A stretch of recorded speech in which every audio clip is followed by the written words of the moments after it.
तो hello everyone, welcome back to another Vinland Saga episode. आज की इस वीडियो में मैं एक्सप्लेन करने वाला हूँ विनलैंड सागा सीजन 3 एपिसोड 2 को। तो वीडियो शुरू करने से पहले चैनल को सब्सक्राइब करके बेल आइकन कॉल पे कर लेना ताकि फ्यूचर में वीडियोस के नोटिफिकेशंस तुम लोगों को मिलते रहे। एंड वीडियो को लाइक भी कर देना। आज का लाइक हम रखते हैं 50 लाइक्स का। तो अब वीडियो को स्टार्ट करते हैं विदाउट एनी फर्दर डिले।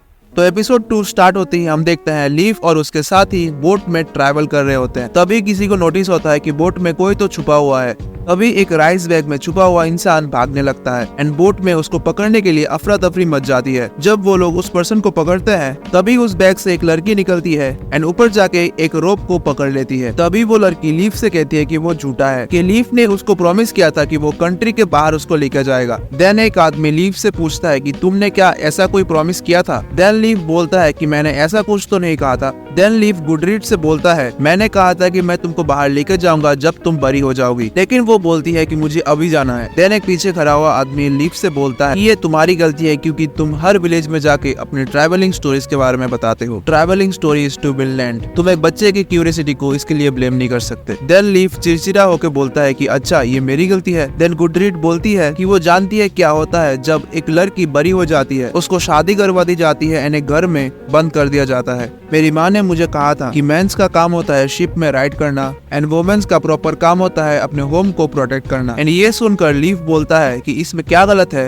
ये वैसे भी बहुत इंपॉर्टेंट जॉब है। गुडरीड बोलती है कि उसने नहीं कहा कि ये खराब जॉब है। वो ये कहना चाहती है कि उसको पसंद नहीं कि सिर्फ मैन ही शिप को राइड करे एंड वुमेन को ही सिर्फ हाउस में रहना पड़े। गुडरीड बोलती है कि उसको भी शिप राइड करना है। देन लीफ का बेटा लीफ को बोलता है कि मैं जानता हूँ तुम गुडरीड को आदर करते हो, बट इसकी मत सुनो, ये जब बड़ी हो जाएगी तब इसका माइंड अपने आप ही चेंज हो जाएगा। देन लीफ अपने लोगों से बोलता है कि शिप को टर्न करो क्योंकि हमको फिर से ग्रीनलैंड जाना पड़ेगा गुडरीड को उसकी फैमिली को वापस करने के लिए। नाउ अब हम प्रेजेंट टाइम में आते हैं। हम देखते हैं कि दो बंदे बात कर रहे होते हैं शिप्स को लैंडिंग करवाने के बारे में, पर पीछे से कोई आकर एक ओल्ड बैरल चुरा कर ले जाता है। देन हम देखते हैं कि आइसलैंड में हफडन के फार्म में अफरा तफरी मच जाती है क्योंकि गुडरीड भाग गई थी एंड सिगार्ड बहुत सारे सोल्जर्स को भेजता है गुडरीड को ढूंढने के लिए। तभी हमको हफडन के फार्म डॉग का सीन दिखाया जाता है जहाँ पे बहुत सारे बोट्स एंड शिप्स होते हैं एंड वहीं पे थॉरफिन और थॉरफिन के लोग बोट से आ रखे होते हैं। तभी बगाइस उन शिप्स को देख कर कहता है क्या ये सारे शिप्स हफडन को बिलोंग करते हैं? थॉरफिन कहता है अगर ऐसा है तो वो बहुत ज्यादा रिच होगा, अब मेरे होप्स और भी बढ़ गए हैं।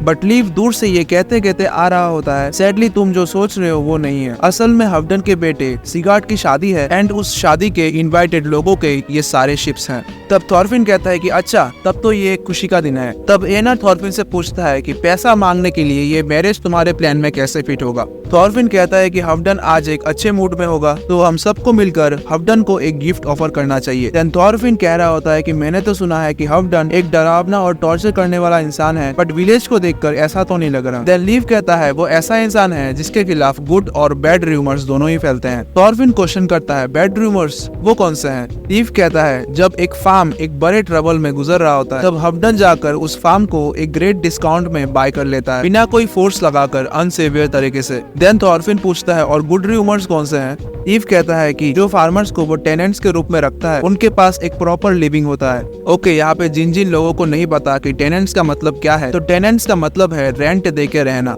बहुत से लोग ये भी कहते हैं कि हफडन के अंडर काम करके उनकी लाइफ और भी ज्यादा इजियर हो गई है। देन थॉरफिन को कुछ नोटिस होता है। थॉरफिन लीफ को पॉइंट करके दिखाता है वो बैरल अपने आप इधर उधर मूव कर रहा है। तब उस बैरल के अंदर के पर्सन को लगता है कि वो स्पॉट हो गई है क्योंकि वो आदमी जो कि थॉरफिन है उसके फिंगर से उसकी तरफ ही पॉइंट कर रहा है। देन तभी थॉरफिन नोटिस करना बंद कर देता है। वो इंसान उस बैरल के साथ उठ खड़ा होता है एंड उस बैरल के साइड को तोड़कर एक हाथ बाहर आता है। उस बैरल से साउंड आ रहा होता है Leif son of Erik, how dare you leave me behind, तुम मुझे पीछे छोड़कर क्यों चले गए थे, ये सब तुम्हारी गलती है, thank you very much. Then Leif के सामने जैसे ही वो बैरल आता है लीफ कहता है मैं तो किसी ओल्ड बैरल को नहीं जानता, तुमको अपना फेस दिखाना पड़ेगा। उस बैरल से निकल के आती है गुडरीड जो कि अभी बरी हो चुकी है। लीफ तुरंत गुडरीड से पूछता है तुम यहाँ पे क्या कर रही हो? गुडरीड बोलती है कि सबसे पहले यहाँ पे एक बुरा इंसान है जो मेरे पीछे लगा है, तो मुझे तुम्हारे शिप में छुपा लो। लीफ पूछता है कौन बुरा इंसान एंड अपने आप को एक्सप्लेन करने के लिए बोलता है। देन गुडरीड बोलती है मुझे पहले छुपाओ, देन मैं तुमको सब कुछ खुल के बोलूंगी। देन हमें पता चलता है कि लीफ एक्चुअली में गुडरीड का चाचा है, और अगर मैं यहाँ पे कुछ गलत समझ रहा हूँ तो मेरे को कमेंट सेक्शन में सही कर देना।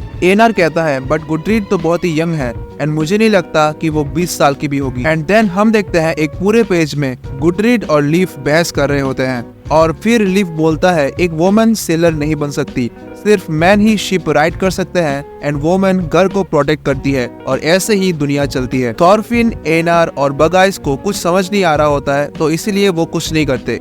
एंड तभी गुडरीड अपने पॉकेट से एक नाइफ निकालती है जिसे देखकर लीफ कहता है शांत हो जाओ, यहाँ ब्लेड्स की कोई जरूरत नहीं है और ये चीज मुझे दे दो। पर गुडरीड उस नाइफ से अपने लंबे बाल काट कर छोटी कर लेती है एंड ये कारनामा देखकर सब शॉक हो गए। गुडरीड अपने कटे हुए बाल को लीफ के चरणों में फेंकती है और कहती है शायद तुमने किसी लड़की को इतने छोटे बालों में नहीं देखा होगा, तो अब मुझे शिप में चढ़ने दो।